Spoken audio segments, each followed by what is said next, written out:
టిట్కో టిట్కో మనకి గృహ రుణ వాయిదాలను ప్రభుత్వమే చెల్లిస్తుంది అంటూ మరో కీలక అప్డేట్ అయితే ఇవ్వడం జరిగింది.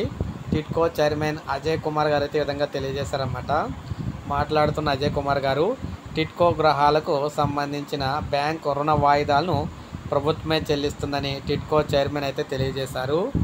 తిరుపతి జిల్లా వెంకటగిరిలోని టిట్కో గృహాలను ఆయన పరిశీలించి లబ్ధిదారులతో మాట్లాడారన్నమాట. 2024 డిసెంబర్ నెలాఖరు వరకు కూడా లబ్ధిదారులు చెల్లించాల్సిన బ్యాంకు రుణ వాయిదాలను ప్రభుత్వం చెల్లిస్తుందని స్పష్టం చేశారు. ఇందుకోసం 1045 కోట్లు కేటాయించిందని చెప్పారు.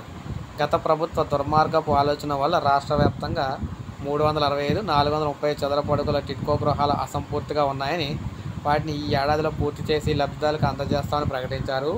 ఇందుకోసం హడ్కో ద్వారా ప్రభుత్వం 4500 కోట్ల రుణం తీసుకొని నిర్మాణాలు పూర్తి చేస్తుందని వెల్లడించారు.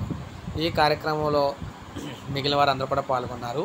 సో మీరు చూసుకుంటే ఎట్టకేలకు టిట్కో గృహ లబ్ధిదారులకు చీప్గా చెప్పుకోవచ్చు. ఎందుకంటే మొత్తంగా ఇప్పటి వరకు చెల్లించాల్సిన వాయిదాలు అయితే వారు చెల్లిస్తారని చెప్తున్నారన్నమాట. సో ఇది మనకు అప్డేట్. ఒక లైక్ చేయండి, సబ్స్క్రైబ్ చేసుకోవాలి, మన ఛానల్ సబ్స్క్రైబ్ చేసుకోండి.